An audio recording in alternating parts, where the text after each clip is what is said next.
In this video, we're going to discuss independent events and also how to find the probability that two events occur together, basically not A or B, but A and B if the events are independent. So what do we mean by independent events?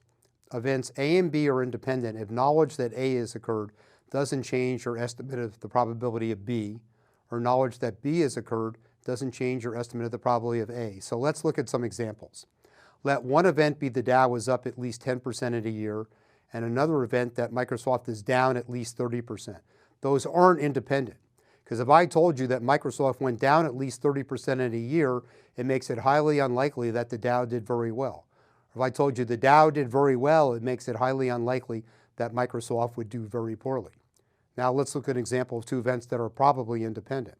The Dow going up at least 10% in a year, and the event that Manchester United wins the Premier League in soccer. Okay, those are probably independent. If I told you Manchester United won the Premier League in soccer, I don't think that tells you anything that would change your view of how the Dow is going to do. If the Dow did really well or really bad, I don't think you would change your view on Manchester United. So those events would be independent. Luckily, there's an easy test to see if events are independent. Two events A and B are independent if the probability of the both occurring is the product of their individual probabilities. And so that's an easy test for independence, and we can also use independence if we know it to calculate probabilities. So let's look at some examples over here on the right. So here we have 10 points in the sample space, 5 times 2, they each have chance 1/10. And so basically we have two events A and B. We want to know if they're independent. So we'll try and check this condition. What's the chance that A would occur? So the chance that A would occur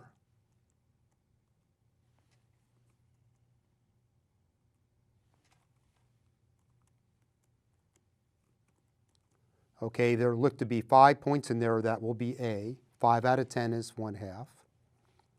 Now what's the chance that B would occur? There are 6 points in there for B, so the chance of B happening is 6 out of 10. And if we multiply those,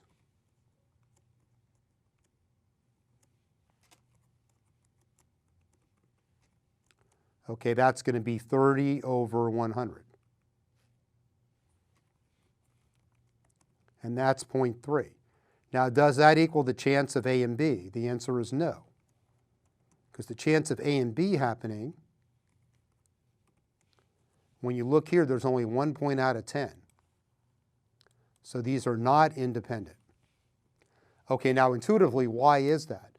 Because if I tell you that A happens, you're over here in this column, then B is very unlikely because there's only 1 point with a B and you're missing all these other points with B.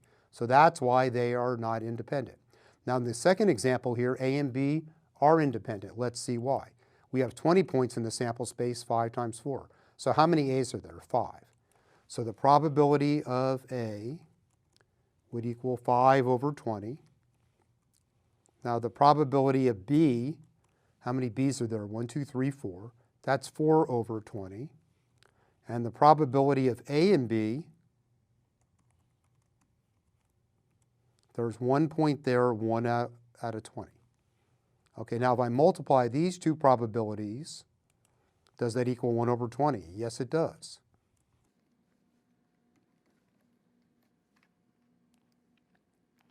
So we have the probability of A times the probability of B. So that's going to be 20 over 400. And that's 1/20th. So A and B are independent in this situation. Because intuitively, if I told you that A happened, basically, you can see there's 1 point in 5 that's going to have a B. And that was the original chance of B was 1 point in 5. So knowing that A happened basically didn't change the chance of B. So let's look at one or two more concrete examples here. And then the next video we'll do 2 harder examples on independent events. So we have a deck of cards, 13 diamonds, 13 spades, 13 aces, 13 clubs. And of course, sorry, that should be 13 hearts. And there are 4 aces. 4 aces, 4 deuces, etc. Okay, so we draw a card from a deck of cards. Let the event A be the event the card is a spade, event B be the card is an ace, and these are independent events. In other words, knowing you got a spade doesn't change the chance that you're going to get an ace and vice versa. Now, how can we show that? We can look at the probability of A. There are 13 spades out of 52. And B is an ace. There are 4 spades out of 52.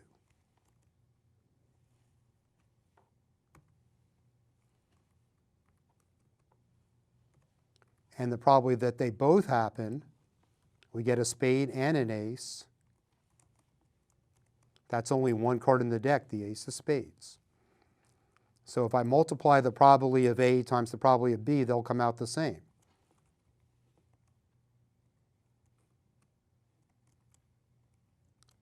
So that would be basically 1/4 times 1/13 if we reduce it.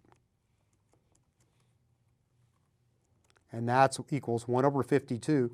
So these events are independent. In other words, telling you got a spade doesn't change the chance you get an ace or vice versa. Now let's change this around a bit. Let's suppose event A is the event we get a spade, and event B is the event we get the ace of spades. These are not independent. That should make sense to you, because if I tell you got a spade, it makes it more likely you're going to get the ace of spades. So here the probability of A spade is 13/52, which is 1/4. And the probability of B, ace of spades, is going to be 1/52. Now the probability of A and B